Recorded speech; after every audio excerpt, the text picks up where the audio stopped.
Selamat malam semuanya. Selamat datang di Cerita-Cerita Manusia. Selamat datang di konten Suara Sebelum Tidur. Dan suara kali ini datang dari satu orang perempuan yang bernama Putri.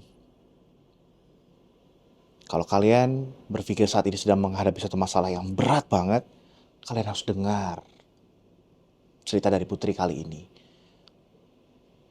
Seorang perempuan yang berjuang sendirian melawan dunia sejak usia 16 tahun. Bagaimana kerumitannya, bagaimana drama-drama yang harus dia lewati, bagaimana pertempuran-pertempuran yang dia harus lawan. Hingga beberapa bulan yang lalu, ia hampir saja melakukan tindakan diri.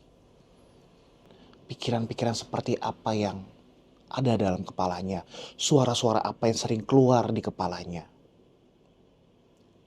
Mari kita simak bersama-sama. Kita dengarkan ceritanya berikut ini. Gue dilihat sebagai a walking vagina. It's definitely waktu gue SD, mungkin kelas 4 atau kelas 3, 4, 5-an gitu deh. Oke. Kayak anjingnya orang gitu. Tapi Tiba-tiba kayak flashback, ingat anjing dia pernah di setengah berdiri di atas badan gue, terus coli gitu kan. lo kerja dari kelas 2 SMA. Yes. Kerja apa? Kerja yang tidak gue banggakan lah sebenarnya ya. Oke. Sebelumnya, tapi gue itu SMA cuma sampai kelas 2. Oke. Di kelas 2 mau ke kelas 3 itu gue keluar. Bokap ya? Oke. Karena bokap gue kan gak lama nyusul nyokap gue. Jadi nyokap gue meninggal bulan Maret 2009. Kita bahkan belum sampai 40 hari. Bokap gue bulan April meninggal. Secara singkat, gue menikah dengan orang yang ternyata bukan dirinya. What do you mean? Mau mati. Gue udah siap nabrakin mobil gue di dalam tol. Oh ya?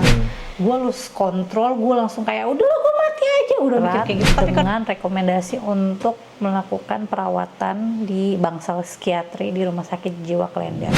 Gue tuh pernah masih marah loh sama Tuhan, kayak gue masih marah sama Tuhan, sama Allah, kayak bener yang lu bilang, kadang suara-suara itu tuh datang pas emang kita sendirian, pas udah nggak sibuk sama dunia yang kita kejar gitu. Pengen gitu gue kayak mungkin mati itu kayak udah aja nggak ngerasain apa-apa. Tapi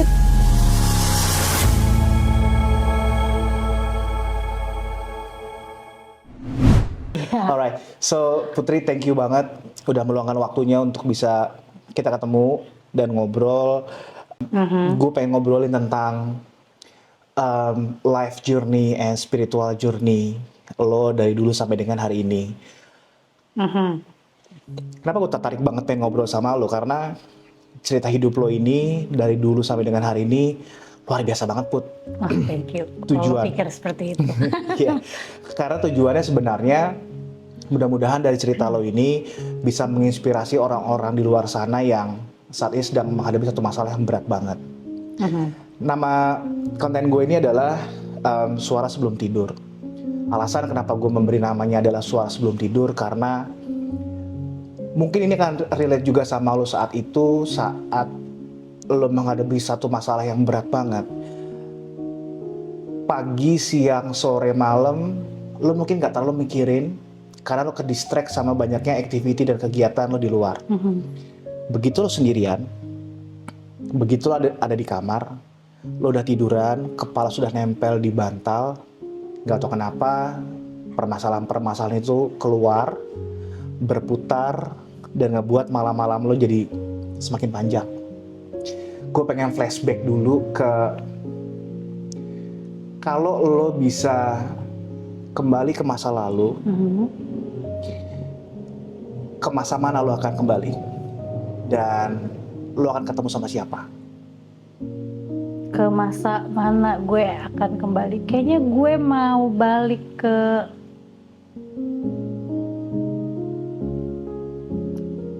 sekitar gue SD, cuma gue lupa tahun berapanya. Oke. Tapi it's definitely waktu gue SD, mungkin kelas 4 atau kelas 3, 4, 5-an gitu deh. Oke. Kenapa pengen kembali ke masa itu? Karena mungkin itu awal kejadian gue merasa gue dilihat sebagai a walking vagina. Diulang pelan-pelan. Gimana? Kelas 3, 4, atau 5, itu masih kecil banget loh. Masih kecil banget ya, I know. What happened? What happened ya? Gue sebenarnya belum pernah nyeritain ini sih, karena ini ada berkaitan dengan relatif. Dibilang keluarga, bukan keluarga deket, tapi di silsilah tuh kayak masih keluarga gitulah. Oke. Aduh, gue pernah menceritakan ini sekitar 2022an pada saat itu. Kayak dulu tuh ada sebuah aplikasi namanya Clubhouse. Oke. Kalau lo pernah denger, di situ pertama kalinya gue menceritakan karena waktu itu tuh kita kayak ada sesi ngobrol-ngobrol sama orang yang punya trauma di masa lalu. Cuma karena itu kan gue nggak ada kamera ya, maksudnya gue ceritain kayak ya udah cuma suara doang dan gue bisa using my fake name. Nah kalau sekarang kan karena ada kamera dan segala macam mungkin it's a big challenge juga sih. Bukan challenge sih, gue lebih ke gue takut apa yang gue omongin ini nanti berakibat ke orang lain. Oke. Ya. Mungkin lo bisa cerita dengan tanpa menyebutkan namanya misalnya. Jadi pada saat itu gue sexually molested. Sexually molested by one of my relatives. Gue nggak di rape, maksudnya dia nggak menyerang gue seksual, tapi I was laying down on a bed and he was like on top of me and he was jerking off. Wow. Oh iya. Itu kelas SD berarti, kelas 3, kelas 4 atau kelas 5 SD? Gue gak inget tahunnya, maksudnya gue gak inget umur berapa, tapi it's definitely waktu gue SD. Did you karena know gue what happened at that time? kan namanya anak kecil, waktu itu kan gue lagi pulang kampung. Oke. Oh, ini Jadi kejadian di Tasik. Oke. Kampung gue di Tasik BTW, gue lagi pulang ke kampung. Terus di rumah gue tuh di atas, kayak di daerahnya tuh di atas, turun ke bawah tuh ada kayak rumah tua lah, rumah sebuah keluarga ini rame-rame sama bapak ibu anak-anaknya ada, kalau nggak salah anaknya tuh 2 pemuda, 2 cowok 2 cewek. Nah yang itu tuh anak yang kedua kalau nggak salah ya, anak gue nggak tahu anak kedua atau anak terakhir, gue nggak ngerti, pokoknya dia anak cowok yang kedua gitu. Nah terus kan emang kita biasa kan kalau lagi di pulang kampung itu kita main, say hi, namanya anak-anak kecil main. Kebetulan rumahnya itu dia deket sama masjid. Bukan masjid ya, lebih ke surau karena dia masjid kecil. Saat itu dia yang lo maksud ini kira-kira usianya berapa? 22. Oke, udah sangat dewasa ya. Udah dewasa dan kita nge-picture dia tuh seperti om gitu lah, kayak gimana sih kalau lu pulang ke kampung, lu ketemu sama saudara-saudara di kampung kan manggilnya om-om aja. Waktu itu kita manggil dia Jang. Oke. Itu salah satu istilah dari kita lah waktu itu. Gue nggak inget gimana maksudnya gimana berawalnya, tapi gue inget I was lying down on the bed. Ini bener-bener kayak di film sih, kalau di kepala gue tuh kayak ranjangnya, lo tau kan ranjang besi yang di film-film horor zaman dulu, ranjang kayu, ranjang besi, terus kepalanya menghadap ke jendela dengan model jendela yang buka butterfly gitu, warna hijau. Ya ampun, masih ada bayangan di kepala gue ya, bentuk jendelanya, bentuk kamarnya. I was just laying down on the bed and he was like on top of me, tapi nggak ngedudukin ya. Tau nggak sih yang berdiri dengan kaki lututnya di antara perut gue, and he was just jerking off. He was touching himself, masturbating, and then he just came off. Wait. Jadi saat itu lo sudah tiduran dulu, tiba-tiba dia datang? Iya, udah tiduran di situ. Maksudnya masih fully in clothes, cuma he was on top of me gitu, kayak jerking off. Gue nggak tahu apa yang lead me there, karena gue nggak inget atau mungkin di di alam bawah ya. Substance. Iya, mungkin di alam bawah sadar gue nggak mau mengingat itu, gue nggak tahu. Tapi gue masih ingat kejadiannya, gue tiduran, he was on top of me and he was just jerking off. Wow. Terus setelah kejadian itu pun gue nggak inget, tapi kejadian saat itu kayak masih nempel gitu loh di kepala gue. Dan itu tuh nggak bisa, gue ngapusnya nggak bisa. Gue nggak membicarakan itu ke siapa-siapa, gue nggak pernah ngebahas. Sampai akhirnya ya itu pertama kali gue ngebahas itu sekitar 2022an di Clubhouse itu, karena banyak orang yang akhirnya menceritakan pengalaman buruknya, dan gue rasa kayak, well, I've been going through a lot of things in my life. Terus gue kayak ngerasa mungkin ada hal-hal yang gue tidak keluarkan dari dada gue, yang terpendam, yang mungkin kalau gue keluarin akan terasa lebih ringan gitu. Jadi sebenarnya motivasinya itu dulu, bukan karena mau apa-apa, karena it's gone anyway, gue nggak bisa balik ke situ. Tapi kalau gue bisa balik ke satu masa, mungkin gue mau di situ, mungkin gue mau bilang kayak, lu bisa teriak lo gitu, lu bisa ngadu lo ke nyokap lo, lu bisa ngomong lo ke saudara-saudara lo di situ, itu lo di kampung lo gitu. Jadi kayak, karena kan posisi gue lagi pulang kampung kan, dulu kan kita setiap tahun kalau lebaran pasti pulang gitu ya biasa lah mudik gitu. Ya, saat itu mungkin situasi yang terjadi sama lo itu lo was kinda shocked and didn't I know was just too innocent. ya. Pada saat itu mungkin gue nggak ngerti kalau itu sexual molestation ya, maksudnya gue nggak tahu kalau itu adalah pelecehan. Tapi kan as time goes by, as I grew older kan akhirnya gue realizing it shouldn't be that way kan. Kalau dia saudara gue, dia harus tidak melakukan hal itu gitu. Gue dengan tololnya, I just let him doing what he was doing at that time kan.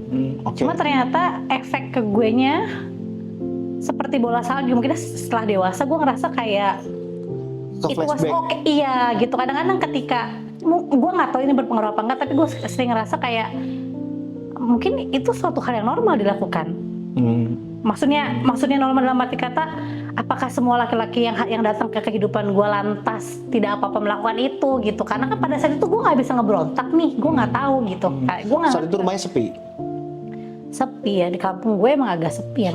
Orang tua I have no idea, gue lupa. Situasinya gue lupa, in detailnya gue lupa.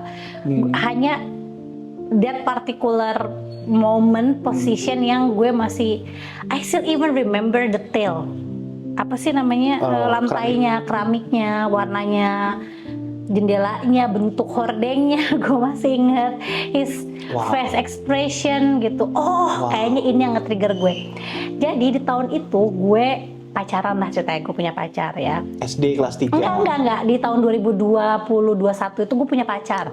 2021-2020 gue lupa. Pokoknya pada saat Clubhouse itu big thing, sebelumnya tuh gue punya pacar. Orang Bali.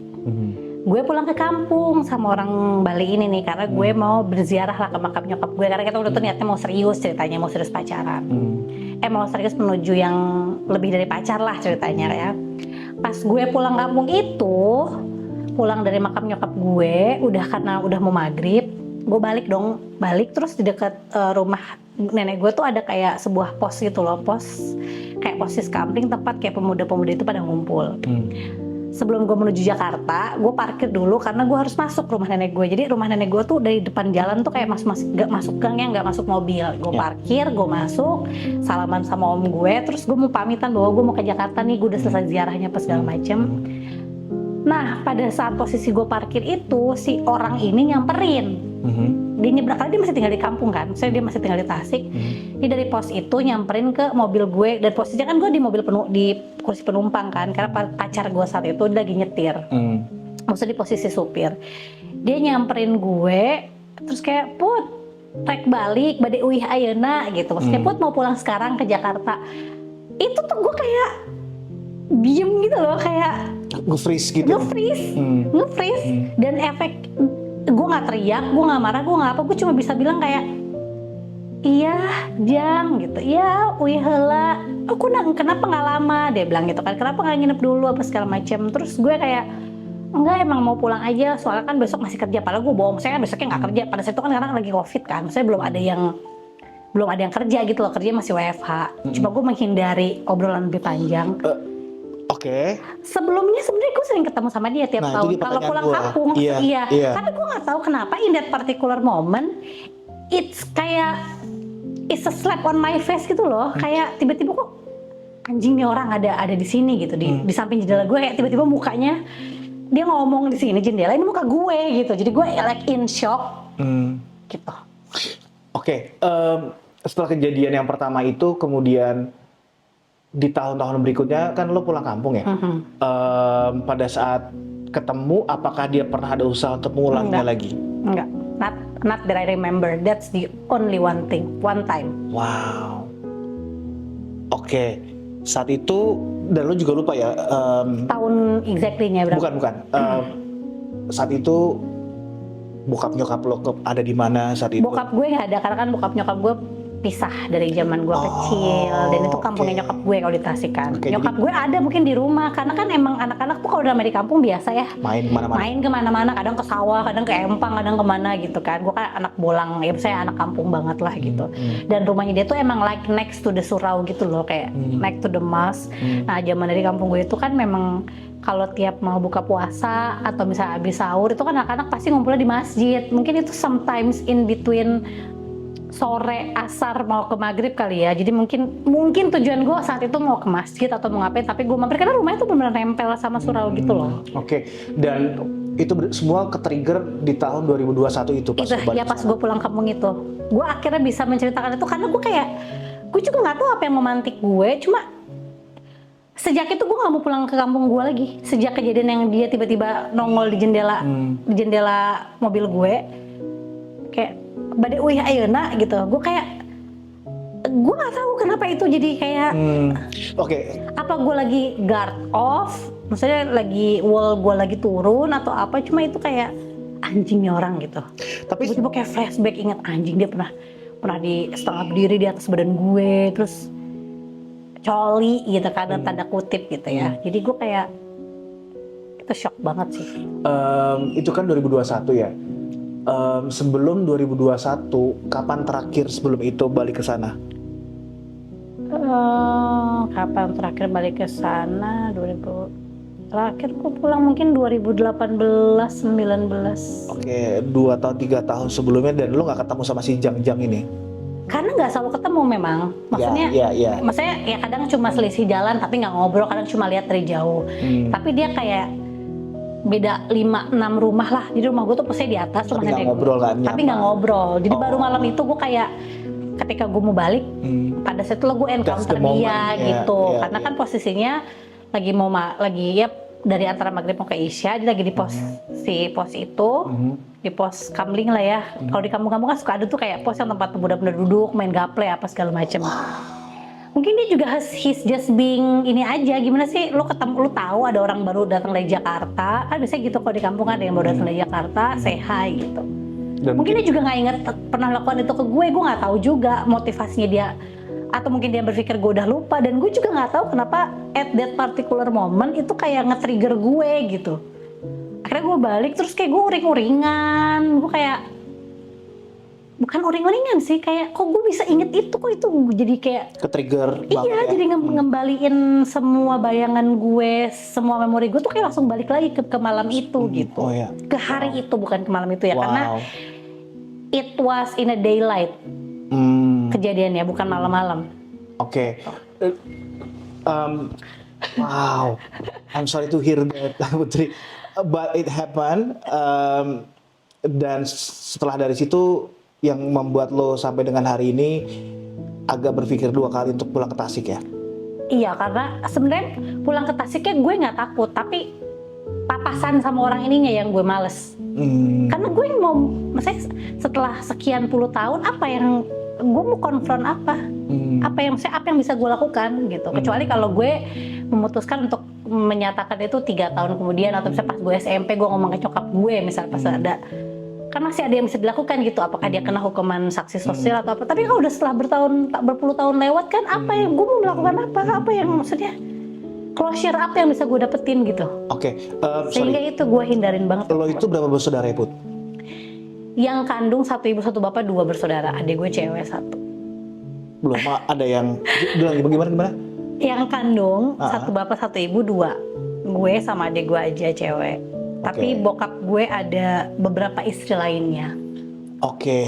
Jadi gue punya kakak cowok 2, adik cewek yang 1 bapak beda ibu 4. Jadi total 8 bersaudara. Oke. Kalau dari sisi Islam ya, karena kalau dari sisi Islam kan lu kalau 1 bapak berarti saudara kandung kan. Gitu. Cuma kalau 1 ibu 1 bapak cuma gue berdua aja sama adik gue. Momen itu adik lo juga ada di kampung kan? Ada, karena kan adik gue memang, jadi pada saat bokap nyokap gue pisah, kita tuh terpecah gitu lah. Adik gue tinggal di Tasik sama nenek gue, sama om gue dan anaknya om gue cewek. Gue tinggal di Bekasi sama tante gue gitu, sama keluarga tantenya. Nyokap di Jakarta kerja, jadi adik gue ada di situ. Oh, oke. Maksudnya ada di Tasik, ada di kampung gue, tapi tidak ada di saat kejadian itu terjadi. Iya. Nggak ada di dalam kamar itu. Oke. Gitu. Nggak, karena tadi gue pikir lo dan adik lo dari Jakarta atau Bekasi enggak. pulang Gue yang dari bareng Bekasi, segala pulang macam. ke Bekasi. Dan setelah itu lo benar-benar simpan semuanya sendiri sampai 2021 itu ya? Iya, karena kan pada saat kecil gue nggak ngerti kalau itu pelecehan gitu loh, Dit. Kayak gue nggak tahu, gue cuma mikirnya kok aneh ya si om ini, si Jang ini kok di atas gue, terus dia touching his penis gitu, terus jerking off gitu ya. Gue kan nggak ngerti pada saat itu, setelah gue besar, terus yang gue ketemu nggak sengaja pas mau balik dia tiba-tiba nanya, gue baru kayak dek gitu loh. Oke, Put, barusan lo cerita tentang bahwa lo punya satu situasi di masa kecil lo tinggal di Bekasi, nyokap lo di Jakarta, adik kandung lo ada di Tasik. Gimana lo tumbuh dan kembang, Put? Iya, gue dipaksa dewasa sebelum waktunya ya.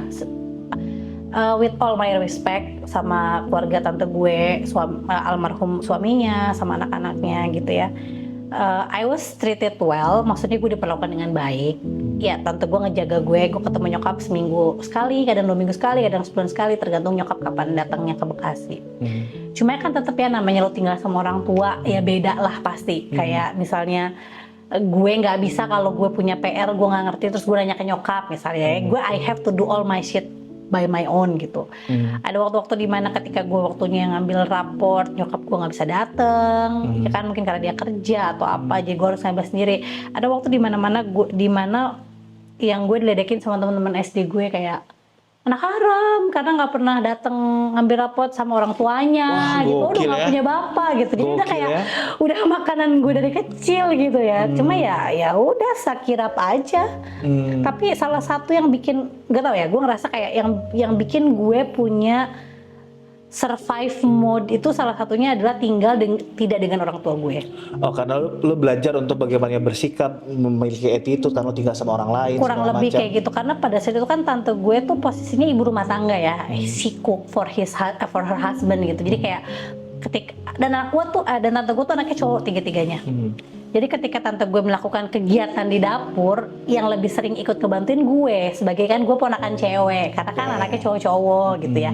Jadi gue sering bantuin tante gue masak, gue bantuin beres-beres rumah, nyapu, ngepel, nyuci. Jadi gue bukan survive mode ya, tapi lebih ke gue belajar hal-hal yang kepake di saat gue berumah tangga. Kayak misalnya, I know how to clean my house, I know how to wash my clothes, I know how to cook ya, karena gue tinggal sama tante gue. Mungkin kalau pada situ gue tinggal sama nyokap, karena nyokap gue adalah ibu yang berkarir, ya mungkin gue akan lebih banyak tinggal sama pembantu rumah tangga misalnya. Gue nggak akan very much involved in that kind of things gitu.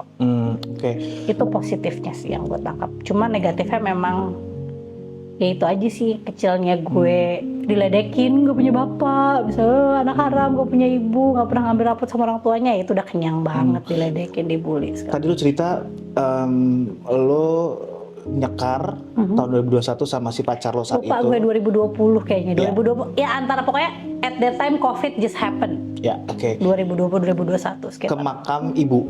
Makam nyokap. Oh, kalau boleh tahu dulu meninggalnya tahun berapa, Put? Atau kelas berapa ya? Ibu meninggal 13 Maret 2009. Wow. Itu saat itu usia 20 tahunan. 2009, gue 87 kan lahirnya. Jadi sekitar mau 22 ya. 21 karena kan gue Desember ya. Jadi ya sekitar 21 mau ke 22. Udah lulus kuliah saat itu? Belum. Ibu nggak ada? Ibu nggak ada. Bapak setengah nggak ada. Fisiknya ada, tidak pernah bertemu. He was never around when I was growing up. Ya jadi I considered ya nggak ada aja. Gue sama adik gue aja berdua. Terus saat itu gimana caranya lo bertahan hidup? Lo dan adik lo ya? Adik kerja. Gue kerja dari gue kelas 2 SMA. Lo kerja dari kelas 2 SMA? Yes. Kerja apa? Kerja yang tidak gue banggakan lah sebenarnya ya. Tapi selain itu gue juga ada SPG-an, gue usheran. Maksudnya gue suka, ya lo tau kan SPG ya, jualan produk apa segala macam. Kelas 2 SMA? Kelas 2 SMA. Pulang sekolah? Ini juga salah satunya mungkin yang lo belum tahu. Gue lupa apa gue udah pernah cerita atau belum ya. Tapi gue itu SMA cuma sampai kelas 2. Di kelas 2 mau ke kelas 3 itu gue keluar. Karena saat itu absen gue jelek banget.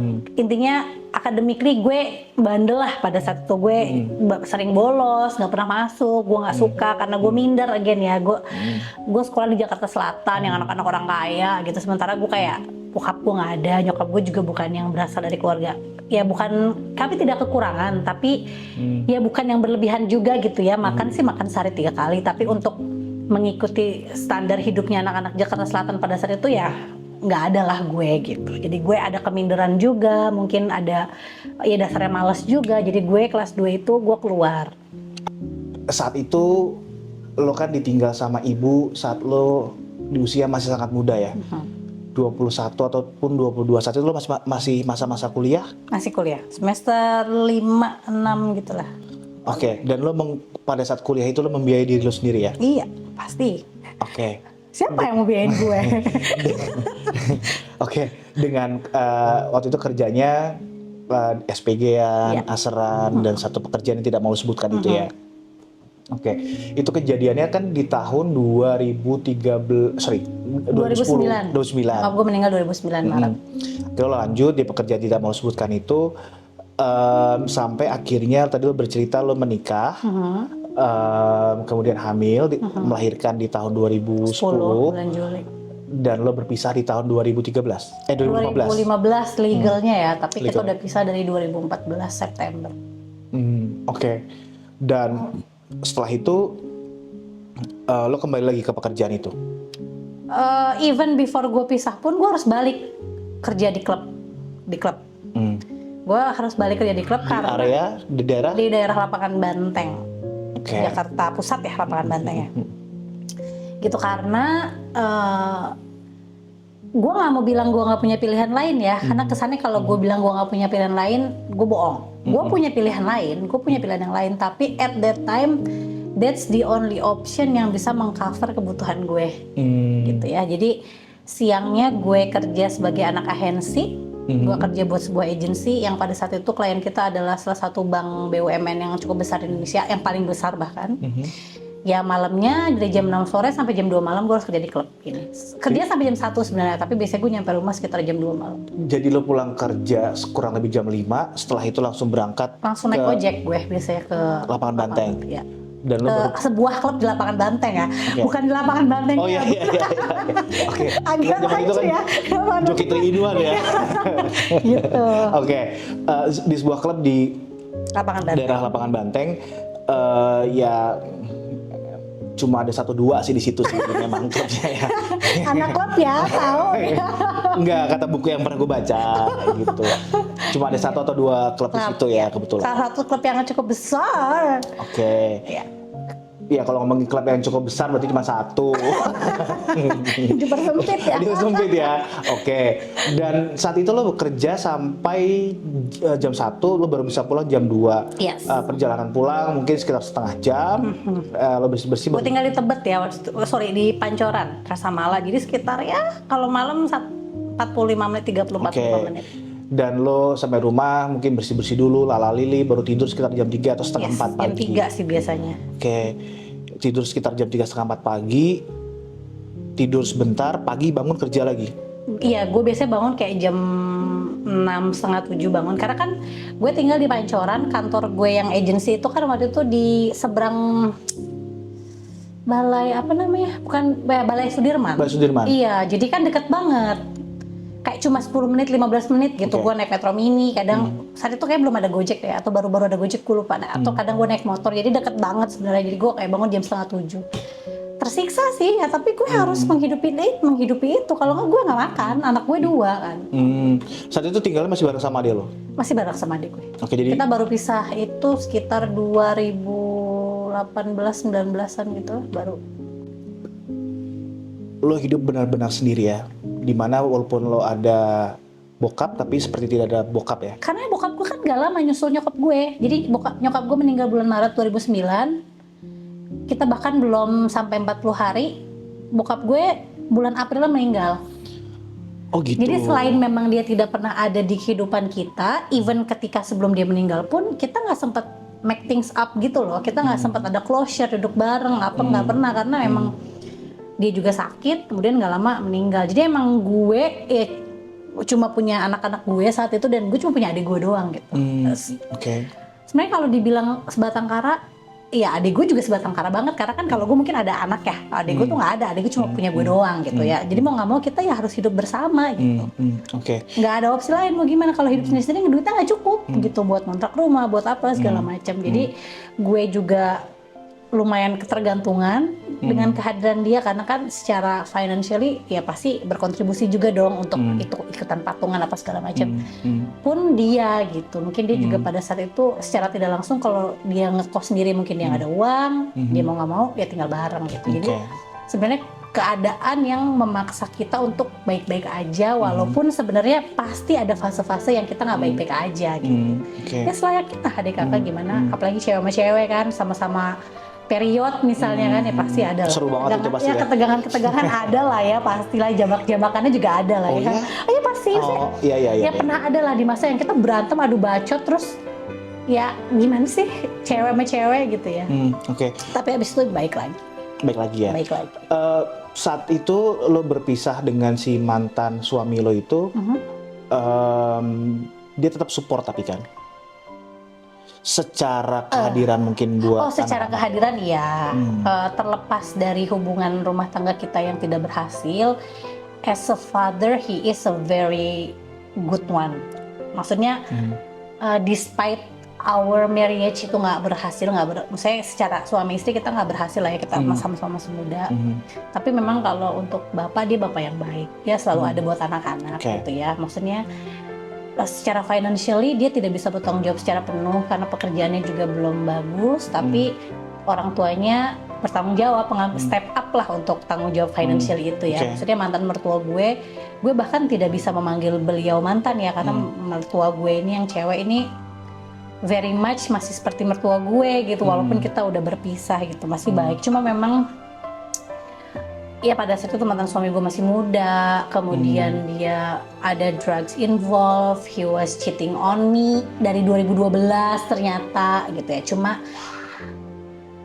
gue nggak menyalahkan dia sepenuhnya juga, maksudnya gue juga ikutan salah, maksudnya ya maksudnya di saat itu kan gue masih muda, gue kehilangan orang tua gue, dan mungkin keputusan kita juga kurang tepat untuk nikah muda, karena sebenarnya gue belum kelar nih sama mungkin kecewa-kecewa gue atas kehilangan orang tua semasa gue di masa lalu, dan mungkin pada saat itu gue egois ya, karena gue pikir gue bisa menggantikan keluarga gue yang hilang dengan punya keluarga baru. Ternyata enggak gitu konsepnya di dunia itu, enggak gitu. Jadi gue tidak menyalahkan ke laki gue sepenuhnya, walaupun gue juga tidak membenarkan kenapa lo harus cheating on me. Yang cheatingnya tuh ternyata dia udah pacaran dari 2012, sebelum Andrea lahir, sebelum anak gue yang kedua lahir. Tapi ya udah, itu udah berlalu. Itu berlalu ya. Itu berlalu. Dan sudah berdamai dengan itu, dan kita in a good term sekarang. Kita co-parenting baik banget. He is not an absent father karena dia selalu ada di momen-momen penting untuk anak-anaknya. In fact, kayak 2 minggu lalu dia tinggal di Bali. 2 minggu lalu gue ngunjungin adik gue ke Bali. Kita keluar makan bareng, kita Xmas dinner bareng sama adik gue, misalnya kita ke pantai bareng gitu. Jadi despite kita nggak berhasil sebagai orang tua, sebagai manusia, dia adalah manusia yang baik. Misalnya kita berhubungan baik aja sih. Untuk anak-anak ya. Wow, Putri, lo tau gak sih, maksud gue, menurut gue you are really good person lo Putri.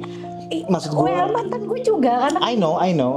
Maksud gue gini, Dit, kayak nggak bisa guanya aja yang good person kalau mantan guanya nggak good person. Karena kalau guanya good person, dianya asshole, ya dia nggak akan bertanggung jawab juga gitu. Tapi kan karena dianya juga good person, kita tahu bahwa kita nggak works as a husband and wife. Ya tapi harus work things out as a parents gitu. No. Maksud gue tuh lebih kepada despite of your marriage is not working out, dengan segala situasi bagaimana dia dulu memperlakukan lo atau kalian berhubungan saat ini lo benar-benar terlihat sangat dewasa banget ya. Maksud gue, lo bisa melihat tidak, karena gini, menurut gue salah satu tanda kedewasaan seseorang adalah tidak lagi menyalahkan orang lain, tapi ada satu fase di mana jangan-jangan dia yang benar, gue yang salah. Gue ada andil juga salah. Gue sempat sampai di masa-masa itu kok, karena maksudnya mantan suami gue sebenarnya orang baik. I mean gue belum, maksudnya setelah gue cerai kan gue ketemu banyak laki-laki ya di hidup gue ya, maksudnya gue mencoba berhubungan dengan satu laki-laki ini, dengan satu tidak semuanya maksudnya tidak semuanya berjalan dengan baik gitu ya. Buktinya gue sekarang janda lagi ya kan, maksudnya berarti kan hubungan gue setelah dia pun tidak berjalan dengan baik gitu. Berarti kan masalahnya nggak cuma di sisi dia aja, gue juga punya masalah Lu gitu. punya isunya. Gue juga punya isu juga gitu.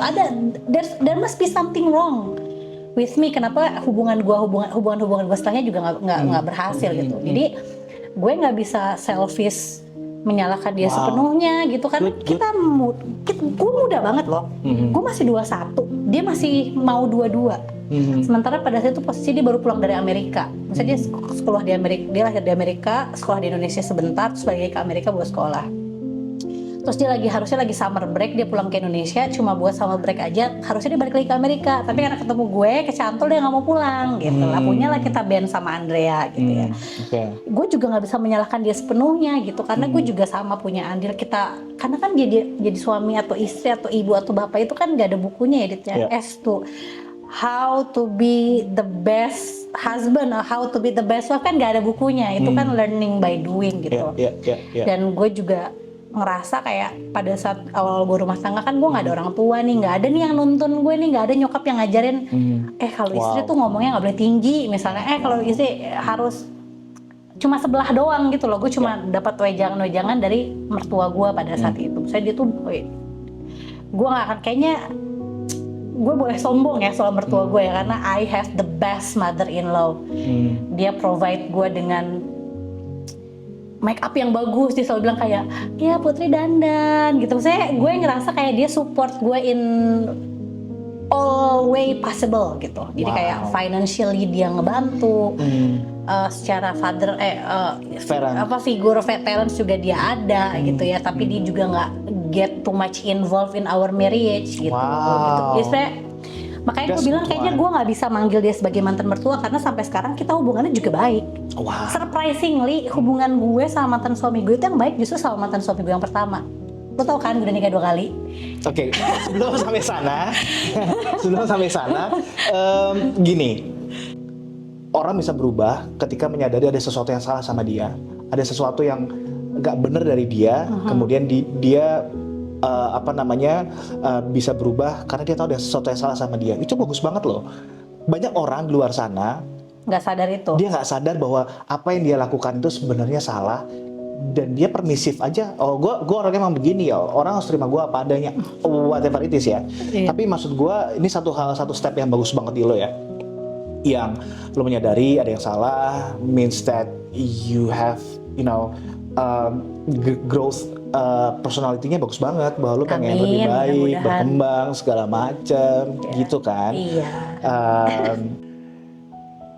Situasi saat ini dan saat itu yang terjadi dalam hidup lo, lo lahir, besar, tumbuh dan kembang tanpa kehadiran seorang ayah yang kalau gue bandingkan dan gue baca dari berbagai sumber itu, ketika seorang anak perempuan tumbuh dan besar tanpa adanya kehadiran seorang ayah, berpengaruh sekali dalam tumbuh kembangnya. Sangat. Dalam hal terutama percintaan. Apa yang terjadi sama lo? Kisah-kisah cinta lo dulu seperti apa? Seberapa pengaruhnya itu? Pengaruhnya lebih ke gini ya, gue tuh jadi nggak punya standar bagaimana laki-laki tuh harusnya memperlakukan perempuan yang benar. Yang benar ya, bukan yang bare minimum. Kalau bare minimum kayaknya ya udahlah ya. Tapi yang benar itu gue nggak tahu. Jadi gue tidak pernah merasakan yang namanya dicintai tanpa syarat. Seperti yang umumnya kalau perempuan dicintai ayahnya kan ya otomatis cinta tanpa syarat ya. Laki-laki mencintai perempuan, which is anaknya tanpa syarat. Kalau gue ketika gue tidak pernah mendapatkan itu dari orang terdekat gue, ketika gue bertumbuh gue ketemu laki-laki yang dewasa, ya semuanya ada syaratnya. Syaratnya gue harus jadi pacar yang nurut misalnya. Syaratnya gue harus jadi istri yang seperti ini. Dan kadang-kadang gue nggak pernah ngerasa cukup melakukan itu. Gue nggak ngerasa gue sudah melakukan cukup perbuatan yang nyenengin pasangan gue. Rasanya tuh gue kurang terus gitu. Dan rasa kurang tuh lo merasa bahwa diri lo tuh kurang, kurang cukup. Terus kurang entah kurang secara fisik gue selalu ngerasa gue kurang cantik, gue kurang seksi. Jadi gue kayaknya pakai baju ini salah, pakai baju itu salah gitu. Kadang udah pakai baju ini oke, tapi nanti besoknya gue kayak gue harus lebih cantik supaya laki gue nggak kemana-mana gitu misalnya. Atau misalnya ketika laki gue berselingkuh gitu ya, atau pasangan gue berselingkuh, gue menyalahkan diri, jangan-jangan gue yang emang kurang gitu. Jadi kayak gue selalu ngerasa kayak apa yang kurang dari gue gitu. Jadi bagaimana gue harus terus-terusan berusaha untuk impress pasangan gue, karena kan gue nggak tahu cinta tanpa syarat itu seperti apa. Yang gue tahu kalau gue mau dicintai, gue mau disayangi, gue mau dianggap penting, atau misalnya dianggap matter sama pasangan gue, ya I have to keep doing things to please them, exactly, to please them.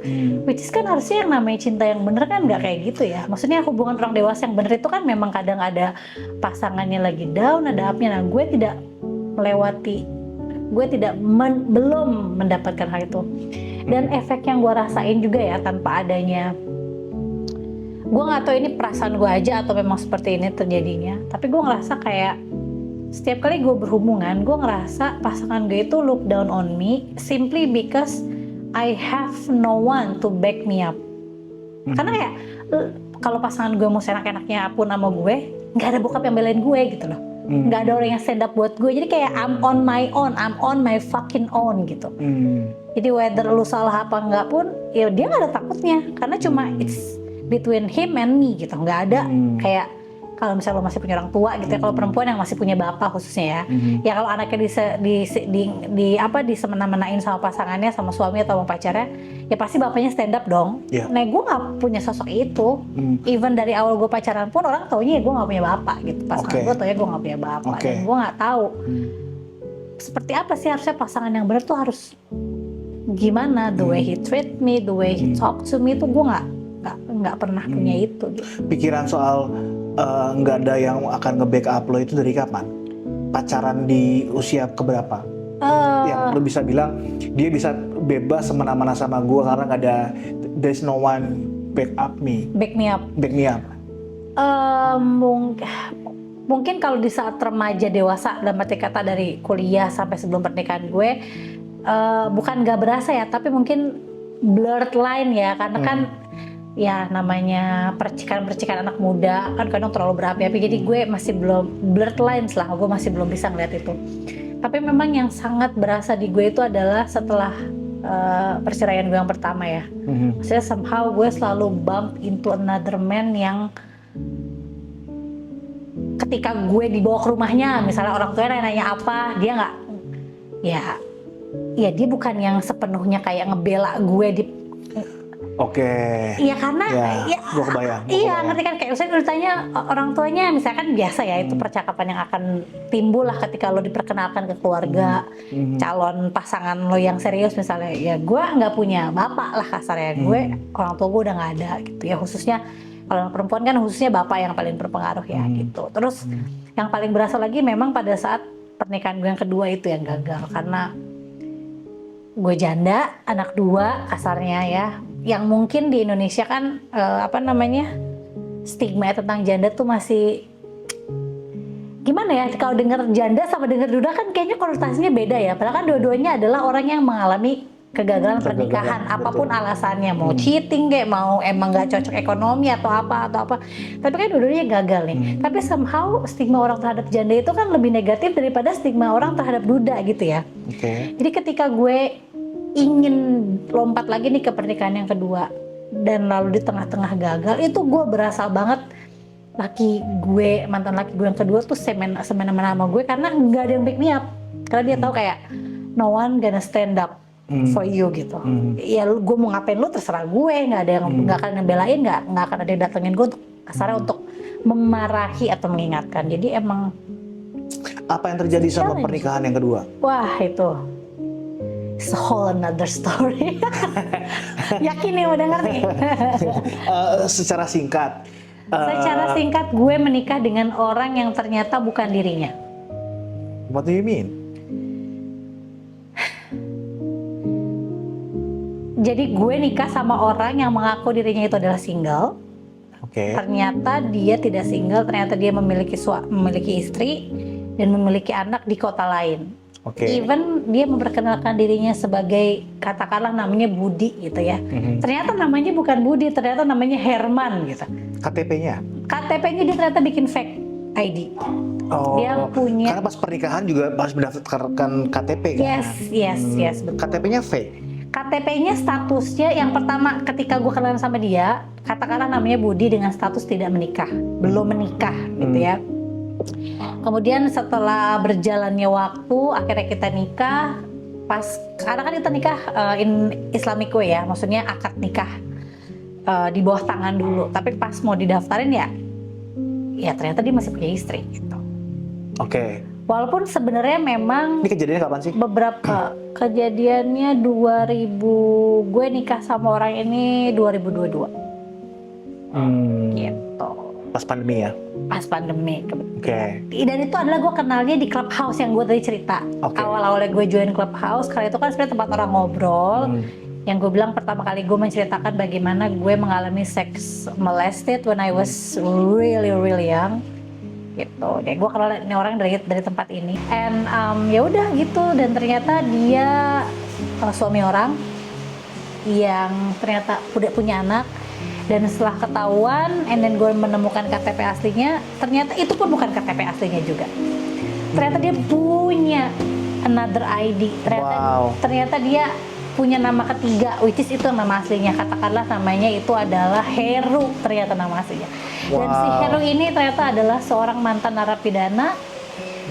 Di penjara selama kurang lebih hampir 5 tahun di Banjarmasin untuk penipuan sejumlah 35 miliar di tahun 2003 sampai 2008. 2008. Oh iya? Yes.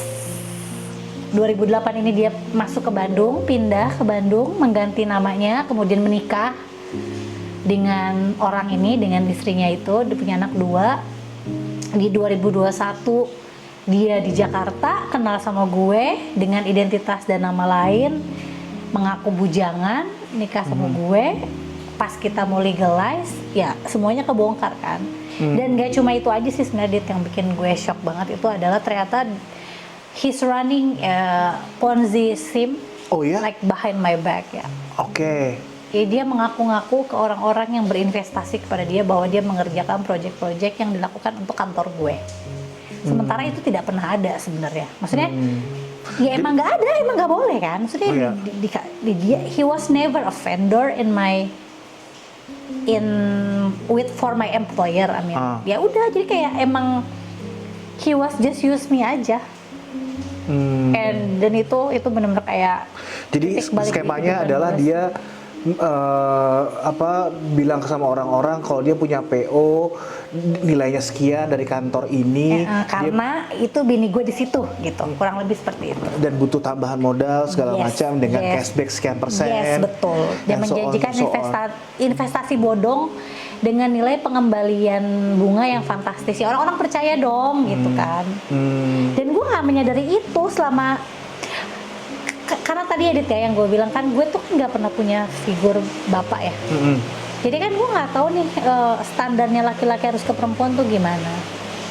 Dan ketika gue ketemu sama dia itu posisinya tuh gue baru udahan sama mantan pacar gue yang waktu itu pergi ke Tasik terakhir sama gue. Ingat? Yang Bali itu tadi? Ya, yang orang Bali itu. Jadi lo putus sama si orang Bali ini 2021? 2020 gue.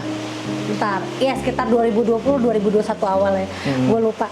Sebenarnya lo ketemu sama si cowok April ini 2021. Kenalnya dari April 2021, tapi baru menjalin kedekatan sekitar Agustus 2021, terus di 2022-nya kita memutuskan nikah. Memang I saw the red lights, gue ngelihat banyak red flag, banyak red flagnya, tapi again karena gue tidak tahu standar yang benar laki-laki tuh harus gimana, jadi gue mengabaikan itu gitu. Jadi gue pikir itu mungkin biasa di hubungan orang dewasa gitu ya, kayak kalau weekend dia suka ngilangnya. Gue pikir mungkin kalau orang udah seumuran kita ya emang sibuk dengan kerjaan masing-masing gitu loh. Itu Mereka kan pengen quality time sendiri segala yes, macam. betul. Oh, jadi dan dia kan alasannya dia punya pabrik yang dia harus menggaji para pegawainya itu di setiap hari Sabtu dan Minggu. Ya jadi gue pikir kan, dan kita beda kota kan, dia di Bandung. Jadi gue pikirnya itu something yang ya memang wajar gitu loh. Dan tidak, yang bikin gue nggak curiga itu adalah ketika kita nggak lagi ketemu, ketika gue di Jakarta dan dia di Bandung, setiap malam itu kita video call. Setiap malam. Oh iya. Kita video call sampai jam 1 malam, jam 2 malam. Jadi lu tidak ada kecurigaan? Nggak ada kecurigaan karena kan kita bisa sleep call ya kalau istilahnya anak-anak Gen Z zaman sekarang. Nah, kita sleep call sampai jam 1, jam 2 malam, mana lu curiga kalau dia ada orang lain di sana kan gitu. Nah, setelah itu semua kasus terbongkar di awal tahun ini, di 2024, gue baru tahu ternyata ini bukan penipuan pertamanya gitu. Maksudnya Ternyata dia memang sering melakukan skema ini, yaitu salah satunya di tahun 2000. Skema Ponzi atau? Skema Ponzi. Tapi yang melibatkan ada wanita lain kayaknya baru di gue. Cuma kalau skema Ponzi-nya sudah sering berjalan gitu ya. Bahkan yang terakhir di penjara itu kan yang sampai 5 tahun, dan dia harus masuk ke Bandung, pindah kota untuk ganti nama. Istrinya gimana ya? Maksud gue kalau ini sudah berulang kali terjadi dalam hal skema Ponzi, berarti istrinya mendukung-dukung aja dong ya? Atau Ya, sepertinya tahu? Memang the way of livingnya mereka seperti itu ya. Karena kenapa gue bisa bilang ini sering terjadi berulang ya, dan kenapa tidak mencurigakan? Karena sosmednya mantan laki gue ini nggak ada foto perempuan. Kemudian ketika akhirnya gue tahu dia udah punya istri, gue nyari tahu sosmednya. Di sosmed istrinya tidak ada fotonya mantan laki gue. Jadi memang gue nggak tahu bagaimana menarik benang merahnya ya. Maksudnya gue tahu cara menarik terbalik. Gue tahu cara menarik benang merahnya, tapi gue nggak tahu cara membuktikannya. Menghubungkannya? Iya. Dalam arti kata gini, kelihatan banget nih akal-akalannya, tapi kan gue nggak punya bukti konkret gitu ya, Dit ya. Kayak maksudnya si perempuan ini, si istrinya ini nggak ada yang pernah bisa nemuin. Jadi ketika skema Ponzi-nya ketahuan, para korbannya kan akhirnya ngumpul, termasuk gue ya. Kita bikin satu grup yang di dalamnya kita saling berbagi informasi lah. Ternyata mereka mencari identitas si perempuan ini juga ada kebohongan. Misalnya kan selama ini ngakunya dia anak orang kaya di yayasan di Bandung. Ternyata yayasan di Bandung itu bukan miliknya si perempuan atau orang tuanya, tapi adalah milik kakeknya. Bahkan ibunya sendiri aja kayak kasarnya tuh harus ngurus orang lain, ngurus orang tuanya buat kayak dapat uang jajan, just like 100,000 a day, kadang-kadang kayak cuma 100.000, 200.000 seminggu, kayak gitulah.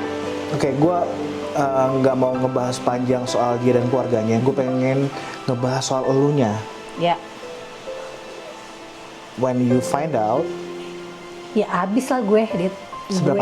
Gimana situasi lo saat itu? Saat itu gue hampir gila.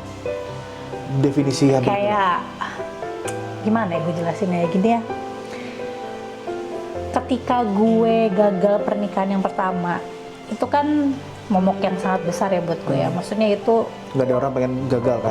Nggak ada yang pengen gagal, dan gue honestly speaking gue malu gitu ya. Dan gue ngerasa hubungan-hubungan setelah kegagalan pernikahan gue itu, gue dilihat sebagai ya walking vagina aja gitu. Maksudnya bukan gue merasa cantik atau gimana ya, tapi maksudnya yang mau sama gue banyak banget gitu. Kayak maksudnya kalau gue mau tidur sama siapa aja ya in a blink of an eye bisa gitu. Tapi sampai ada satu masa dimana kayak gue capek dalam arti kata, gue cuma pengen punya meaningful relationship gitu loh, yang I could come home and then just like call my partner and then tell him my day, how's my day going and things like that. Tapi seringkali di hubungan itu gue tidak menemukan hubungan yang seperti itu gitu. Sifatnya tuh benar-benar bukan transaksional ya. Kalau transaksional kesannya bayar gitu ya, enggak. Tapi lebih ke situationship. Ada kebutuhan orang dewasa, physical needs sebenarnya. Jadi jatuhnya kayak ya ya pacarannya buat senang-senang aja gitu. Tapi at the end of the day gue ngerasa kayak gue I have to go through all this shit alone. Seringkali hubungan gue berakhir seperti itu. At first it was fine karena gue juga tidak mencari pernikahan lagi di awalnya ya, karena kan gue pikir udahlah gue udah pernah nikah, gue punya anak 2, ganteng, cantik, udahlah gitu ya.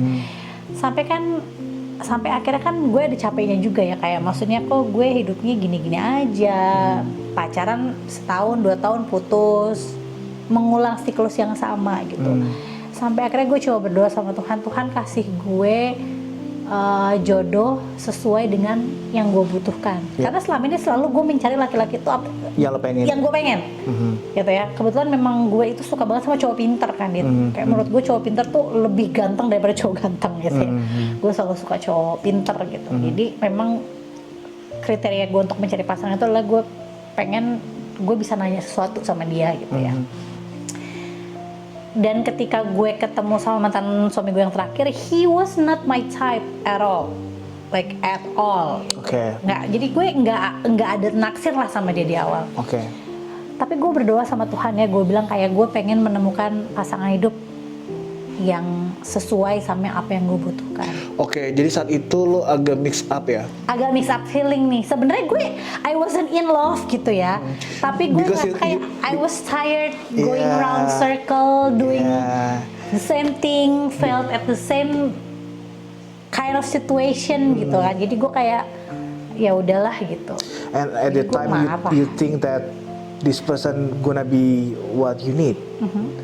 Ternyata kan selama ini kan lo cerita lo selalu berdoa untuk mendapatkan orang yang lo inginkan, and then yang gue butuhkan saat sebelumnya. Yang sebelumnya kan gue mencari yang gue inginkan, tapi kan nggak ada nih, nggak ada. Akhirnya datanglah si laki-laki ini. Gue ketemu yang gue inginkan, tapi ternyata kita tuh goalnya nggak sama gitu loh, kayak.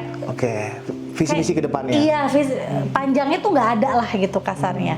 Sampai akhirnya kan gue capek dong, kayak maksudnya gue ngapain sih going round circle gitu-gitu aja gitu. Sampai akhirnya gue doa, one day gue bilang sama Tuhan, gue bilang gue pengen ketemu orang yang bisa menerima gue dan anak-anak. Dalam arti kata gue tidak mencari bapak untuk anak-anak gue ya pada saat itu, karena bapaknya anak gue ada dan bertanggung jawab. Jadi yang gue cari adalah pasangan hidup yang bisa menerima gue sepaket dengan anak gue. Dalam arti kata, lu tahu kalau gue udah punya anak dan gue harus membagi nih kasih sayang gue, Kak. Dalam arti kata, saya membagi tuh bukan gimana ya, tapi lu harus mengerti bahwa ada a part of me yang harus jadi ibu gitu loh, ya. Sampai gue ketemu sama dia gitu, dan gue pikir ya cinta itu kan jalanan tresno suka kulino ya, betul. Gue pikir cinta itu tumbuh gitu ya. Gue lihat oh kayaknya ibadahnya baik, oh kayaknya ini baik, sampai akhirnya gue memutuskan oke deh kita. And you think that he's the one at that time? Bisa diusahakan. Gue mikirnya kayak gitu ya. Lo bisa mengusahakan. Kalian berdua bisa mengusahakan. Kita berdua bisa tapi kan ternyata yang mengusahakan hanya gue nih. Again, karena gue tidak mengindahkan red flag di depan. Yang gue rasa kenapa gue tidak mengindahkan itu karena gue memberi terlalu banyak ruang di diri gue untuk berkompromi. Banyak sekali komprominya yang sebenarnya bukan kompromi yang tepat gitu loh, Dit. Kayak misalnya sebelum kita menikah kita harus tahu bener-bener keluarganya. Itu adalah sesuatu hal yang menurut gue nggak bisa dikompromi. Tapi pada saat itu gue mengkompromikan itu karena gue pikir sebodoh itu gitu, kayak gue pikir nanti juga tahu sendiri gitu, nanti juga dikenalin kan sekarang orang tuanya lagi jauh, yang sebenarnya itu harusnya menjadi red flag yang nyetop gue gitu. Jadi ketika gue mengetahui penipuan-penipuan di belakangnya, gue ngerasa kayak damn, I should have seen this coming gitu. Yang gue tidak mengindahkan itu kemarin-kemarin, gue mengabaikan semua tanda-tanda itu gitu. For the sake of mungkin ini jodoh yang dikirim Tuhan. Padahal gue tahu bahwa gue nggak. Gue gila, Dit. Gila. Dimana saat itu kemudian yang tadinya lo punya batasan atau ya maksudnya batasan toleransi, limitation, and then yang tadinya segini lo perlebar dan perlebar. Seperti itu ya. Ya karena tapi ternyata salah. Karena memang semakin bertambahnya waktu, ada involve perasaan di sana, yes. feeling segala macam, yang ada rasa sayang. Akhirnya banyak hal yang harus lo kompromikan dan batas toleransi lo menjadi semakin lebar. Sampai akhirnya ketahuan. Terakhir lo tadi pengen ngomong sebelum gua potong, lo hampir ngerasa pengen gila. Seperti apa situasinya? Bukan Kegilaan? hampir gila bahkan ya, gue tuh sampai ada di titik yang mau mati. Gue udah siap nabrakin mobil gue di dalam tol Oh buat ya? mau mati. Gimana sih? Jadi suatu hari kita berantem, gue baru denger dari temen gue, dia tiba-tiba mantan laki gue ini nelpon ke temen gue meminta uang investasi senilai 400 juta. Oke. Gue konfront dong, gue bilang kenapa lu tiba-tiba nelpon teman gue di belakang gue meminta investasi. Maksud gue kalau emang itu tujuan kan lu bisa discuss dulu sama gue. Jadi ketika teman gue mengkonfirmasi, gue bisa jawab kalau memang lu ada diskusi sama gue. Tapi kan itu tidak terjadi. Mau ideal jadi lo nya? Iya gitu, jadi gue lepas kendali, gue teriak, gue nangis dalam keadaan gue lagi nyetir mau ngantor waktu itu. Gue lose kontrol, gue langsung kayak udah lah gue mati aja, udah mikir kayak gitu. Tapi karena gue Lo selalu nyetir sendiri? nyetir sendiri di tol, becak kayu waktu itu. Gue histeris banget Di dalam mobil? lagi nyetir, histeris banget. Badan gue kaku, kaku. Tiba-tiba tangan gue kayak gini di dalam tol. Udah gue kaku, diem, gue nggak bisa ngapa-ngapain. Sekitar mungkin setengah jam kali ya, nggak tahu ya, gue 15 setengah jam. Yang gue ingat adalah ada petugas jasa marga nyamperin, kemudian Mobil lo nabrak sesuatu, berhenti di tengah? di jalur kedua. Tengah-tengah dong, jalur kedua dari 3 jalur. Oh, dari bahu jalan di sini ya, berarti jalur apa tuh? Jalur 3 ya? Iya. Ya, tapi saya bukan di bahu jalan, tapi di jalan utama, Berhenti posisinya? di jalan yang lambat, posisinya berhenti gitu ya. Yang gue ingat adalah gue disamperin sama petugas jasa marga. Apa yang lo harapkan pada saat lo berhenti itu? Ya nggak, tangan gue kan kaku, gue nggak bisa ngarahin setir, kaki gue ya berhenti injak gas. Kaku aja gini, kaku. Iya, tadi kan lo bilang, gue pengen mati aja nih. Iya, kan gue histeris nih. Jadi gue begitu dengar kabar, gue telepon, dia nggak mau ngaku, gue marah sambil nyetir, gue mukul-mukul lah, histeris. Terus saking histerisnya gue tiba-tiba ngerasa kayak, kok badan gue nggak bisa gue kontrol ya, kaku. Gue cuma berharap kayak udahlah kalau emang gue harus mati, udah tabrak aja lah gue, tabrak aja kan di tengah tol kan, misalnya di dalam tol gitu. Maksudnya ditabrak aja, lo berharap ada orang lain nabrak lo? Yes, ya udah mati aja. Apa ya gue? Apapun yang terjadi, gue udah ikhlas, gue udah kayak, udahlah gue udah capek banget gitu. Sampai akhirnya ada petugas jasa marga nyamperin ke tol dan the last thing I remember, gue di ER. Di emergency room rumah sakit Primaya, Bekasi Barat. Kalimalang. Yes, ternyata salah satu kolega gue nyamperin ke situ. Ada tuh dari kantor. Dirawat, besoknya gue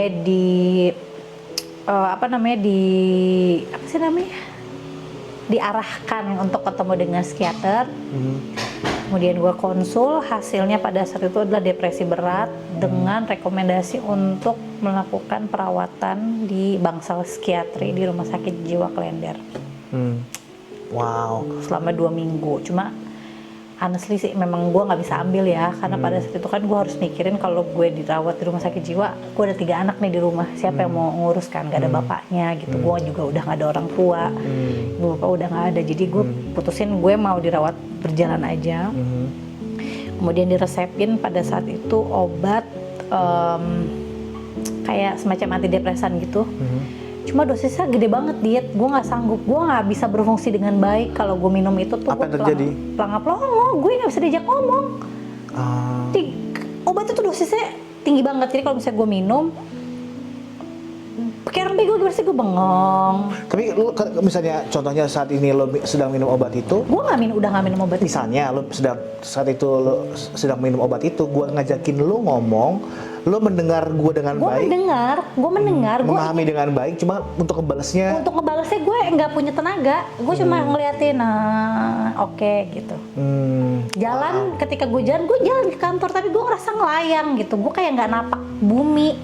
Gue lebih pengen kayak diem, bengong gitu. Nah, sampai kan tahapan itu nggak bisa dong dit gue kayak gitu, gue kan harus kerja ya, walaupun memang kantor gue sangat mendukung untuk situasi gue take a break gitu ya, tapi kalau gue di dalam posisi yang gue nggak ngapa-ngapain, gue makin gila karena gue makin akan terus kepikiran hal yang terjadi sama gue gitu. Jadi to keep me going itu adalah, gue rasa pada saat itu adalah jalan terbaik gue untuk ngelewatin semuanya gitu. Tapi not knowing kalau semua hal-hal yang gue tumpuk di bawah, gue taruh di bawah karpet, itu ternyata masih ada di sana gitu loh. Itu yang my last marriage itu yang paling ngancurin gue sih kayaknya. Kayak gue masih sampai sekarang masih mencari cara untuk fully recover dari kejadian itu dengan cara ya keep doing things to keep me sane aja. Oke. Kerja, mengurus anak, kuliah lagi gue sekarang. Kuliah lagi? Kuliah lagi. Lu kuliah di mana sekarang? Gue kuliah di salah satu universitas swasta di Jakarta, LSPR. Oke, S2 ngambil? S2 gue ngambil Markom. Wow. Not because I want to be smart as ya, tapi kayak ya gue harus terus melakukan hal-hal yang bikin gue nggak gila. Oke. Karena 10 bulan terakhir itu ini baru recently, awal tahun ini. Even gue diceraikan aja lewat audio recording WhatsApp. Ini yang sangat gue sesali adalah gue tidak melihat gue melihat ini akan datang. Gue bahkan ingat gue sempat pada saat gue pacaran sama dia, gue masih sempat curhat sama lo ya, inget nggak? Put, nanti lo akan begini, tapi gue mengabaikan itu gitu.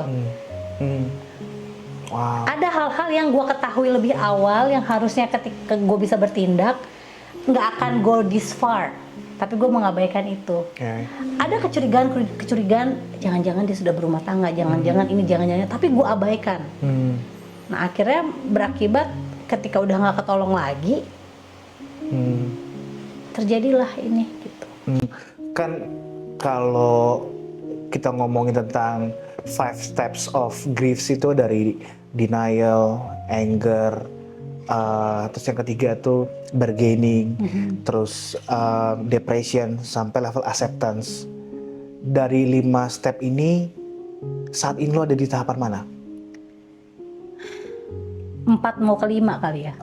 Oke. Karena jujur kalau untuk fully accept itu gue belum bisa. Dalam arti kata gini ya, sebelum gue ketemu orang ini, I was fine, I was content. Dalam arti kata gue tidak selalu setiap hari bahagia, tapi gue baik-baik aja. Gitu ya kan, bahagia itu kan nggak setiap hari ya, maksudnya nggak ada orang yang bahagia terus, nggak ada orang yang sedih terus gitu ya. There was time dimana gue ngerasa tidak bahagia tapi I'm fine gitu. Ketika orang ini masuk, hidup gue berantakan. Dan sedihnya gue adalah gue tidak bisa hanya menyalahkan orang itu aja. Again gue ngerasa gue pun punya andil di situ dengan cara gue mengabaikan banyak red flag yang sudah gue lihat dari awal. Secara tidak langsung kan gue juga punya andil kenapa itu terjadi sama hidup gue gitu. Dan yang gue sedih adalah selama ini kan ketika gue berpisah sama mantan suami gue yang pertama, yang selalu gue jagain itu adalah hubungan baik gue sama dia, supaya anak-anak nih nggak harus melewati fase dia nggak punya bapak, nggak harus tumbuh nggak punya bapak seperti yang harus gue rasain gitu ya. Aduh sorry. Tapi pas gue pisah sama mantan suami gue yang kedua ini,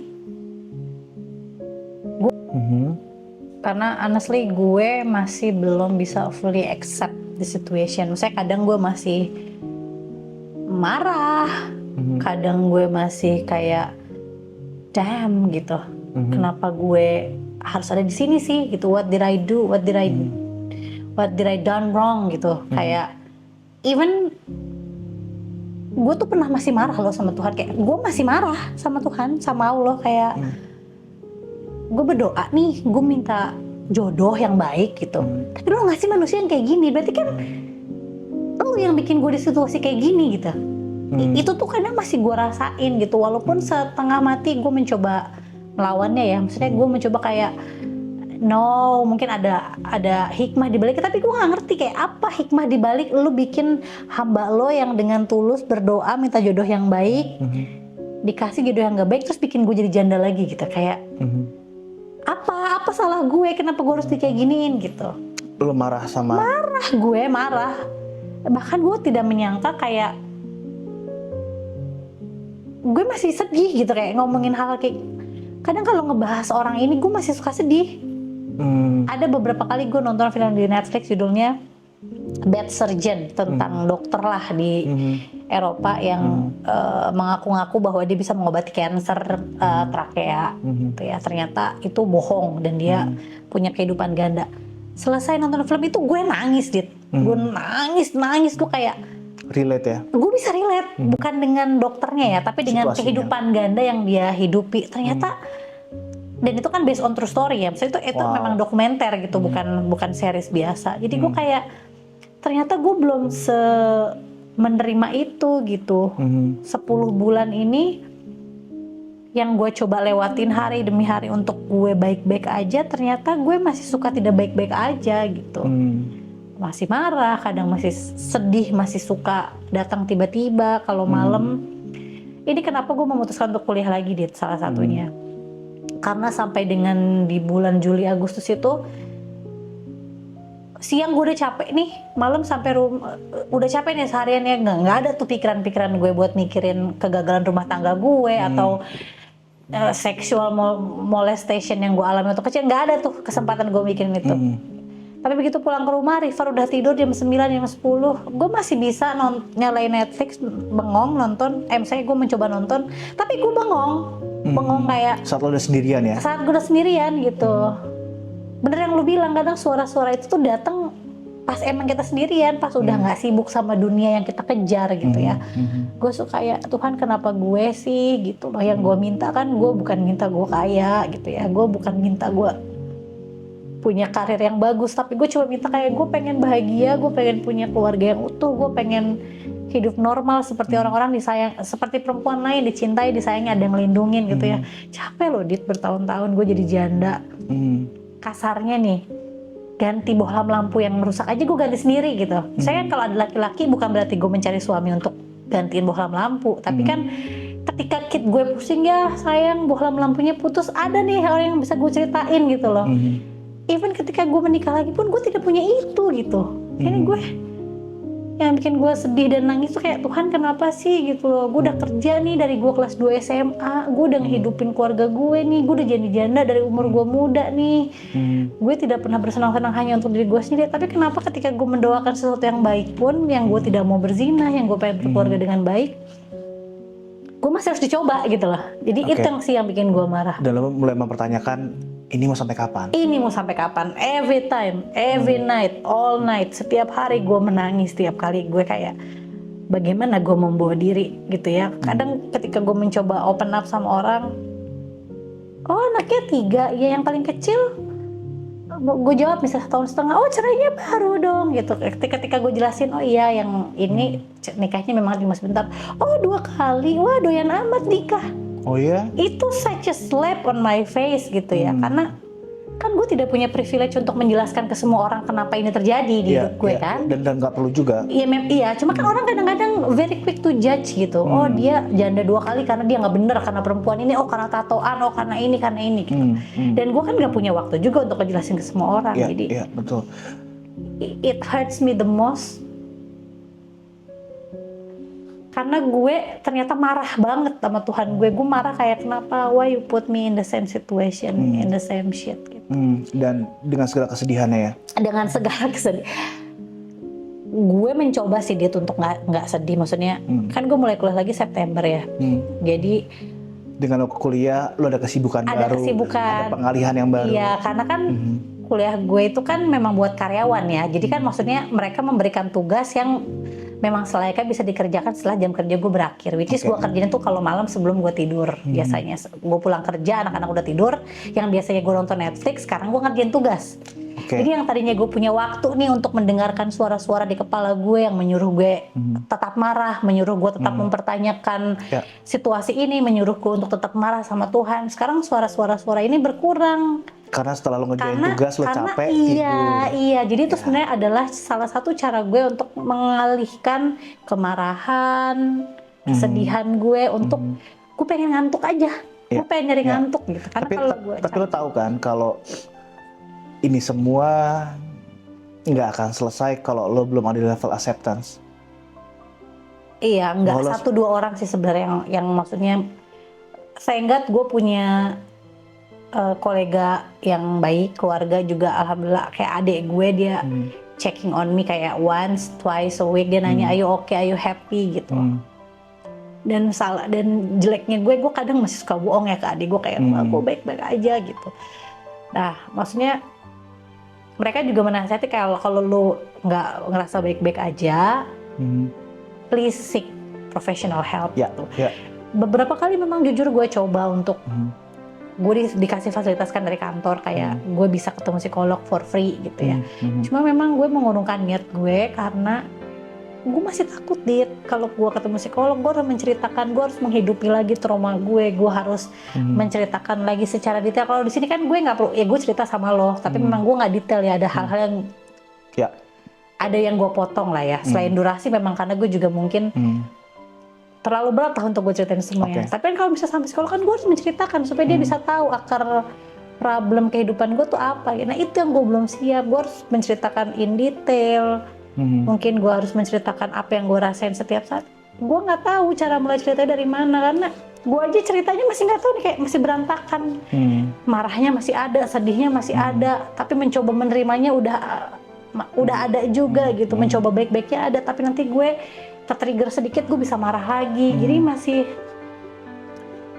hati gue masih campur aduk. Jadi sekarang yang bisa gue lakukan adalah I do my best untuk keep sane, keep being sane aja, keep my sanity aja gitu, dengan cara melakukan hal-hal yang gue rasa bisa mengcover suara-suara yang tidak mau gue dengar itulah. Gue nggak mau nih ngikutin suara-suara. Tapi gue suka mikir gue pengen mati loh, pengen gitu. Gue kayak mungkin mati itu kayak udah aja nggak ngerasain apa-apa. Tapi terus yang bikin gue wondering tuh kayak hidup gue tuh kayaknya kan nggak tenang ya. Maksudnya ada aja gitu badai di hidup. Masa sih kalau gue mati bunuh diri, gue jadi arwah yang nggak tenang juga gitu.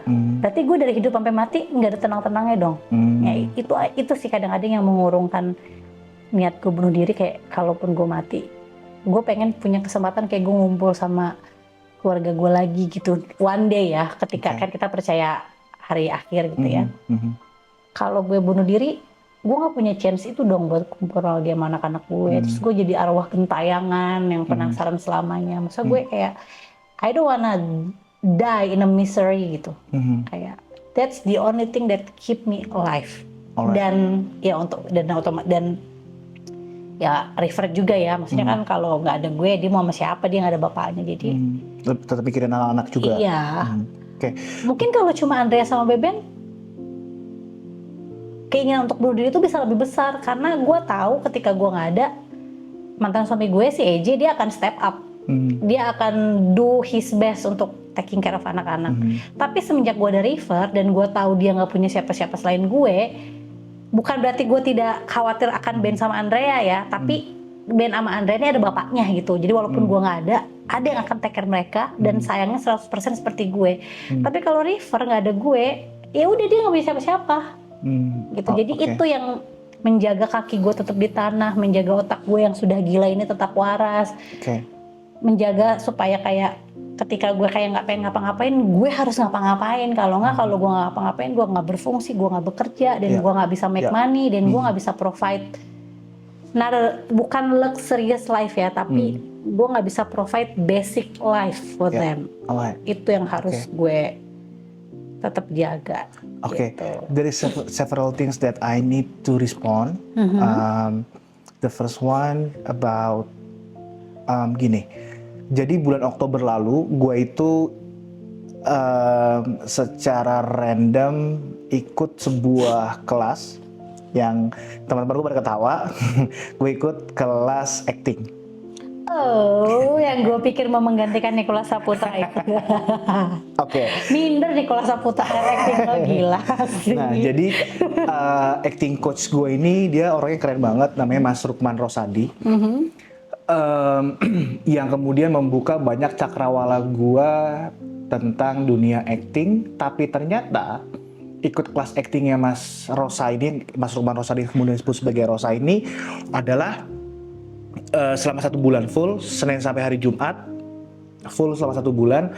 Pada akhirnya semua orang yang ikut itu kemudian belajar untuk mengenal dirinya lebih dalam. Karena ketika lo mau berakting, lo akan ketika lo diminta untuk memerankan sebuah peran, sebuah karakter, maka peran atau acting yang lo jalankan di karakter itu harus utuh. Mas Rosa kemudian mengajarkan untuk si aktor ini mencari tahu bagaimana si karakter ini tumbuh dan kembang, bahkan dari bayi, lahir, SD, SMP, kedukaan apa, kebahagiaan seperti apa, kehancuran seperti apa yang karakter ini pernah lewati gitu.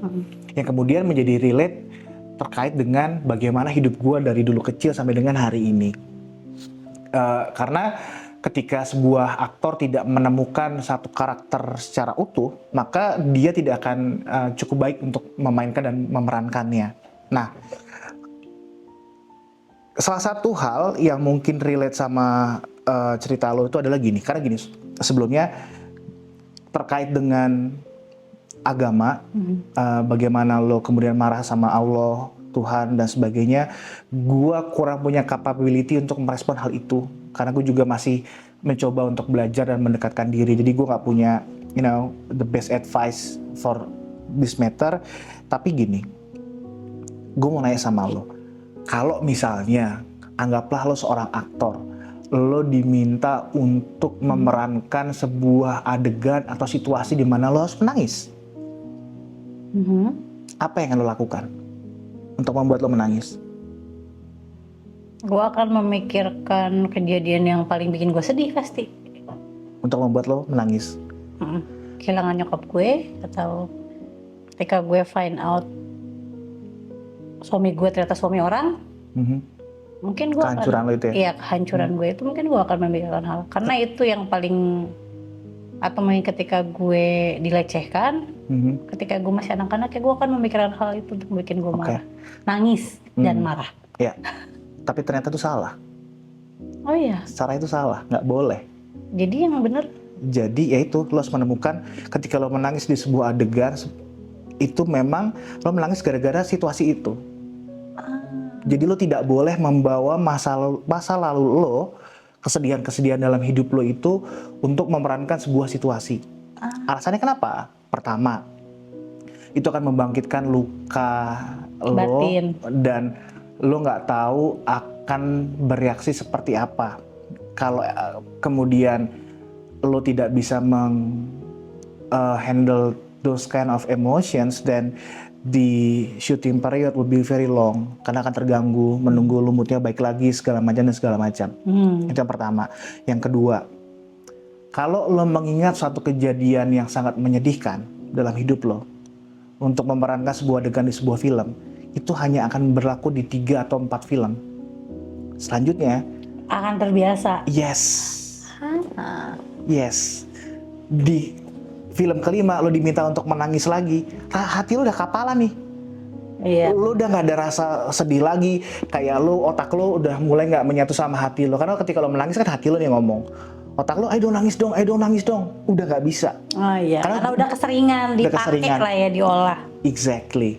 Jadi dengan lo bercerita all of this kind of stories, mudah-mudahan ini satu langkah lebih dekat untuk lo bisa ada di level acceptance, Putri. Karena ya, gini, ketika kita ngomongin tentang kesedihan dan kedukaan, pada akhirnya kita punya pilihan, apakah kedukaan itu kemudian membuat kita hancur? Pasti hancur, tapi pilihannya mau berapa lama. Bahwa kedukaan itu, kalau orang bilang, ya lo harus lupain semua itu, menurut gue nggak benar, salah. Kedukaan itu akan terbawa seumur hidup dia, iya, akan terbawa dalam kehidupan kita. Tetapi kemudian kedukaan dan kehancuran itu sebuah pilihan.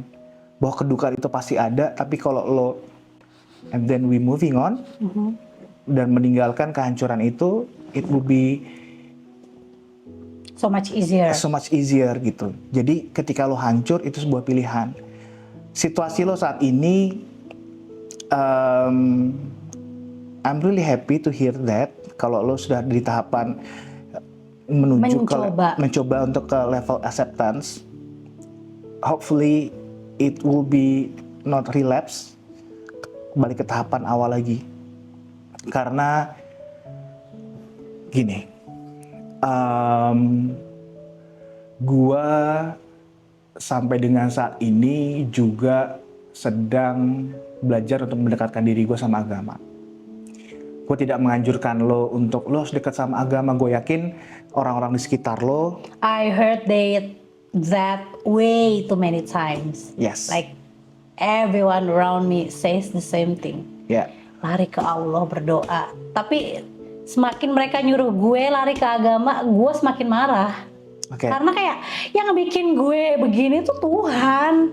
Gue nggak bakal begini kalau gue nggak dipertemukan sama si setan ini gitu. Jadi kayak honestly speaking, gue masih bukan gue tidak terima di nasihat itu ya, tapi kayak hang on. Gitu. Lu nggak berdiri sepatu gue nih. Iya, gitu kayak ntar dulu nih. Iya, gitu. gue tahu bahwa gue tuh harus mendekatkan diri sama Tuhan, Gue tahu, tapi untuk saat ini nggak dulu, ntar dulu gitu. Oke. Karena gue masih marah nih gitu. Jadi nggak ada orang yang marahnya hilang tiba-tiba, nggak ada gitu. Jadi untuk gue tidak mati dengan membawa kemarahan aja, it's a lot buat gue gitu. Jadi be nice to me, be kind, jangan mendorong gue untuk lari ke Tuhan, lari ke agama ini. Lo tahu sebenarnya hal itu Gue kan? tahu at the end of the day gue harus ke situ gitu. Tapi untuk gue nggak tiba-tiba pakai narkoba untuk menghilangkan semua pain yang gue rasain aja, udah bagus gitu. Untuk gue nggak gila, untuk gue tidak mabok-mabokan keluar dan meninggalkan anak gue sengsara aja, udah bagus gitu loh. I tried my best to stay alive. Itu aja dulu dihargai. Gue mencoba nih untuk hidup. Gue mencoba nih untuk tidak menangis setiap hari ketika gue pengen nangis, ketika gue masih pengen marah, ketika gue masih sedih. Gue nyoba nih untuk nggak hidup nangis terus-terusan gitu. Jadi jangan minta gue melakukan hal lain selain berdamai dengan diri gue sendiri dulu gitu. Ini it's been a lot loh. Dia jadi janda sekali aja udah aib loh. Lu kebayang nggak gue jadi janda 2 kali dengan cara yang bahkan gue sendiri tidak mau gitu. Jadi ini bukan hal yang mudah buat gue tetap hidup di saat semua hal bikin gue pengen mati. Gue kerja dari umur 16 tahun, sekarang gue 37 tahun, 21 tahun gue udah I work my ass off untuk nyenengin orang-orang di hidup gue. Tapi ketika gue meminta sama Tuhan hal paling sepele yang bisa bikin seneng gue, yaitu gue punya keluarga yang utuh, itu pun Tuhan gak kasih. Jadi jangan, don't tell me to go make peace with God gitu, karena gue belum sampai di tahap itu. Alright, gitu. Jadi I understand. That's why, take your time, Putri. That's why gue tidak menyarankan lo sama seperti orang-orang menyarankan lo, Putri. Karena gue yakin bahwa lo juga udah tahu bahwa apa yang harus dilakukan, mendekatkan diri sama yang di atas, and so on. Tapi gue mau bercerita dari sudut pandang gue, apa yang sedang terjadi sama gue. Gue juga memiliki kemarahan yang sama dengan situasi yang berbeda. Beberapa bulan terakhir gue mencoba untuk mendekatkan diri dengan yang punya hidup. And then I find out that kalau gue pengen mendekatkan diri sama yang punya hidup, gue harus belajar, gue harus ketemu sama siapa. Karena sama seperti kalau lu ketemu sama psikolog atau psikiater segala macam, ini kan cocok-cocokan ya. Bener gak sih? Iya. Apalagi kalau lu ketemu sama satu psikolog, belum apa-apa dia udah ngejudge bahwa something bad happen to you gitu. Jadi gara-gara lu, belum apa-apa dia udah ngejudge lo. Then you will defend yourself. Lu belum tahu gue, belum dengar cerita gue, udah bisa ngejudge gue nih. Kayak gitu-gitu. Nah, sama seperti bagaimana gue berusaha untuk kemudian mendekatkan diri sama yang di atas. Gue pun pilih kepada siapa gue harus mendengarkan dan gue harus belajar. Gue mulai dari Ustadz kampung yang suka bikin kajian-kajian di dekat rumah gue. Dia setiap hari Sabtu. Gue denger aja, gue datang segala macam. Terus abis itu gue kemarin punya satu perjalanan spiritual. Jojo gue ke Tulungagung. Gue pengen tahu kajiannya Gus Ikdam itu seperti apa. Gue pengen banget sebenarnya datang ke kajiannya Gus Baha. Cuma gue cari informasi di Google itu gue nggak ketemu untuk dia sering kasih kajian di mana, jam berapa, and so on and so on. Ada satu orang yang gue tertarik banget dan gue ngefans banget, Put. Siapa tuh? Namanya Dr. Fahrudin Faiz. Dia itu lulusan filsafat Islam dari UIN Yogyakarta. Itu informasi yang gue tahu. Mungkin dia ada S2, S3-nya gue nggak tahu. Dan dia itu suka ngasih kajian di Masjid Jenderal Sudirman setiap hari Rabu setelah Isya sampai jam 10 malam. Gue datang ke sana. For free or? For free. Gue datang ke sana. Karena selama ini gue selalu mendengarkan dia untuk menemani gue sebelum tidur. Dengerin ceramah. Ngomongnya tone-nya lambat, pelan, sangat santun.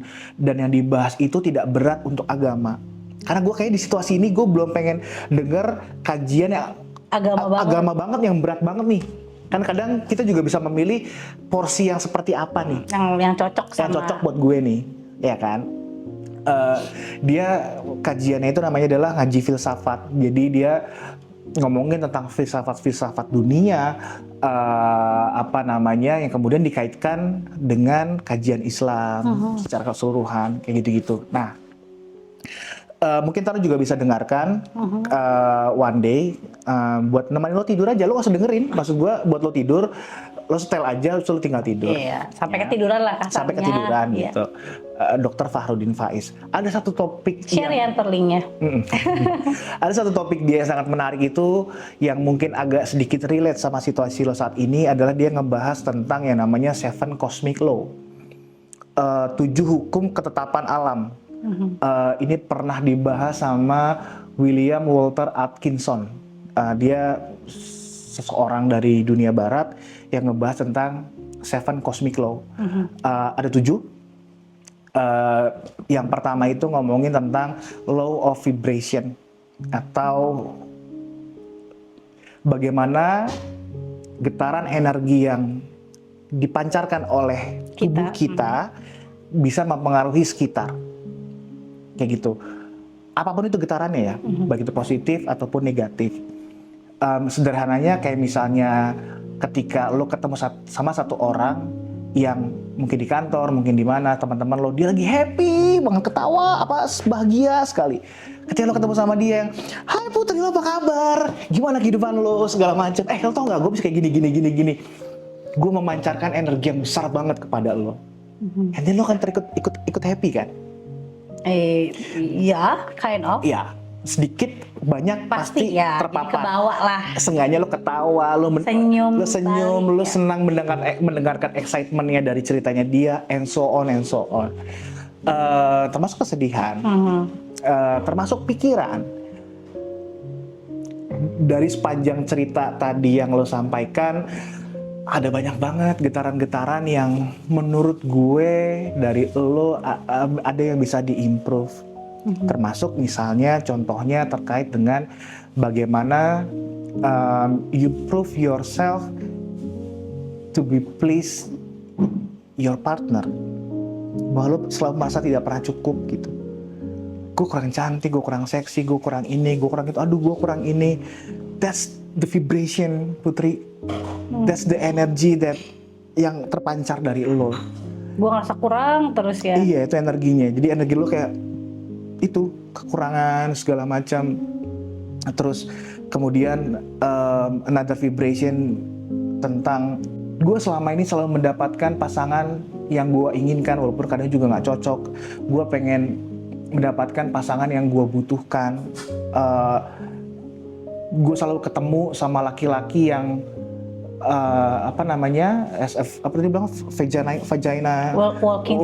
walking vagina, and yang mereka selalu ada syarat untuk dekat sama lo. Setelah lo dekat sama dia setahun, kemudian putus, dan itu selalu terjadi berulang. That's the vibration of yourself. Lo punya pikiran yang seperti itu, sehingga terjadinya balik ke gue energinya kayak gitu lagi gitu ya. Yang lo dapatkan seperti itu. Itu baru ngomongin law of vibrations. Yang kedua, law of relativity, atau relativitas gitu. Dr. Fahrudin Faiz bilang kalau Kalau menurut Anda semua, saya ganteng atau enggak? Kalau saya dibandingkan dengan orang yang jauh lebih ganteng, maka Pasti. saya akan terlihat jelek. Ya. Tapi kalau misalnya saya dibandingkan dengan orang yang lebih tidak ganteng dibandingkan saya, maka Ya. saya akan terlihat ganteng. Ganteng. Itu adalah kaitannya dengan bagaimana kita memandang hidup, Put. Yang gue tangkap dari Fahrudin Faiz ini ya. Kalau kita melihat dari sisi yang negatif, bahwa gue akan begini, begitu, segala macam, kemudian, which is sebenarnya sangat manusiawi ya, kemudian lo membandingkan dengan orang, kok bisa ya kehidupannya lengkap, mewah, ini, bukan mewah ya, cukup, bahagia, kok gue nggak pernah bisa Kayaknya ada aja. kayak gue ada aja. And then ketika lo membandingkannya ke sana, your life will be really miserable gitu. But when you compare yourself with the other people or person yang mereka saat ini kondisinya tidak lebih baik dibandingkan lo, kehidupan lo so much better. Iya.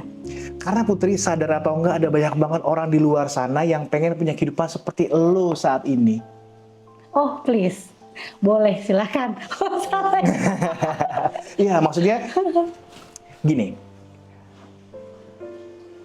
Perbandingannya adalah lo punya masalah, Orang juga punya masalah. orang juga punya masalah.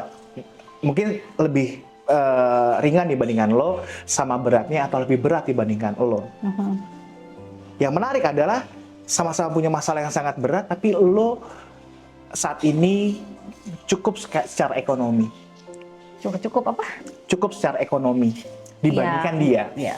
Alhamdulillah. Alhamdulillahnya. Sekarang lo bayangin, dia udah punya masalah yang sangat berat, secara ekonomi, dia juga nggak baik.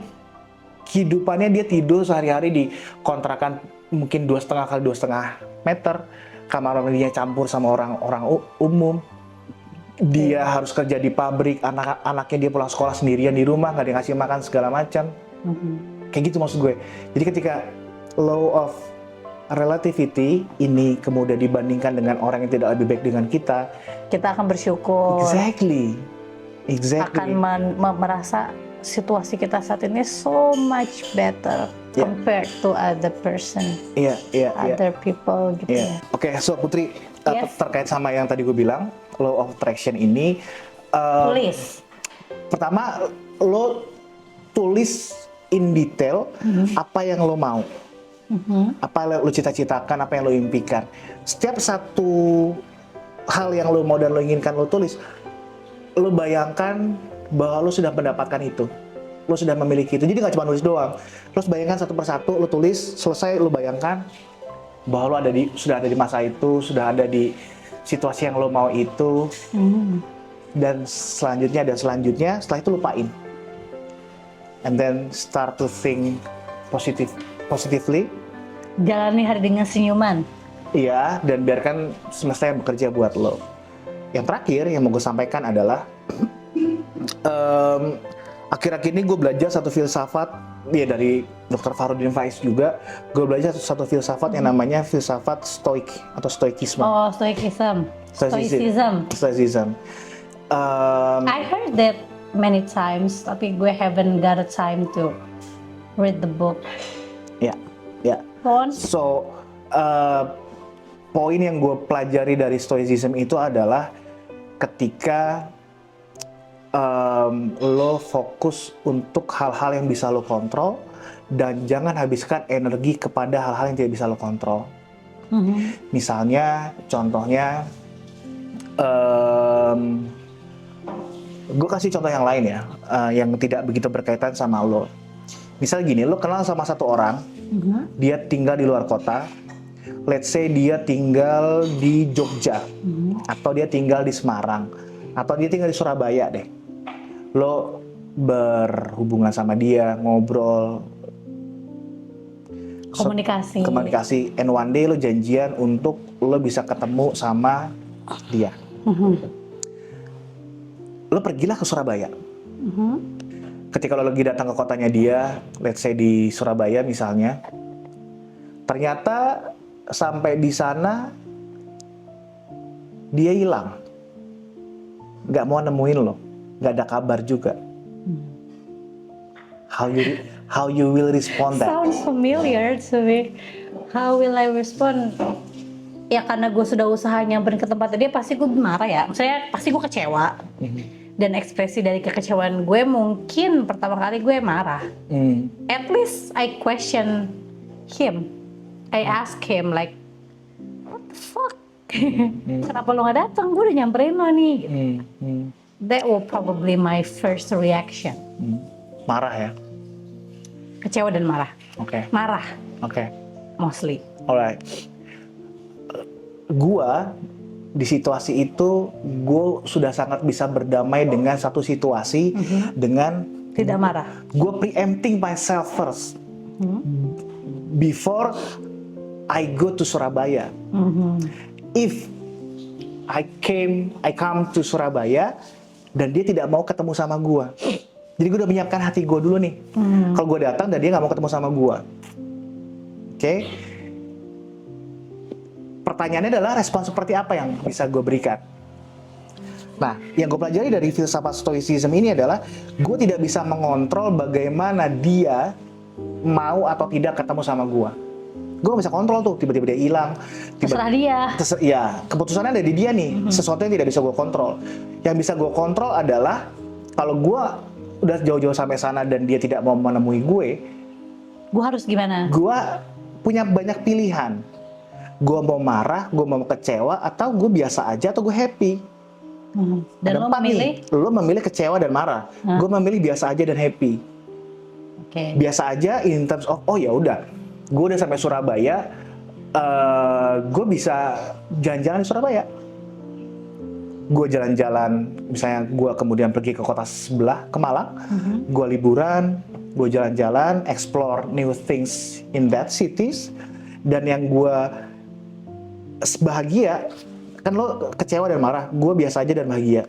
Bahagia adalah kemudian gue menyadari bahwa bukan dia orang yang gue cari, because of Kalau dia orangnya, iya. harusnya kalian ketemu gitu kan. Iya, atau kalau misalnya dia ada halangan, she will explain to me. Dia akan menjelaskan kepada gua kenapa dia tidak mau menemui gua atau nggak bisa ketemu sama gua. Kalau tiba-tiba ngilang, dan Ya udah, berarti emang lu bukan buat gue gitu ya. iya, Malah petunjuknya datang lebih cepat. exactly. Lu nggak perlu berlama-lama menjalani apapun yang harus dijalani, betul? Iya.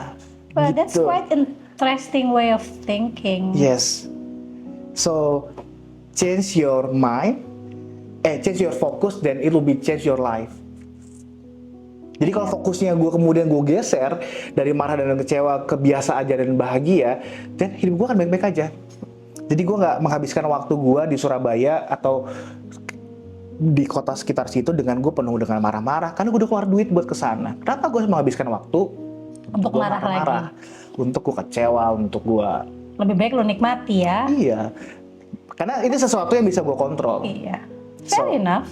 So hopefully this kind of things dapat merefleksikan kepada lo, Cara berpikir yang baru.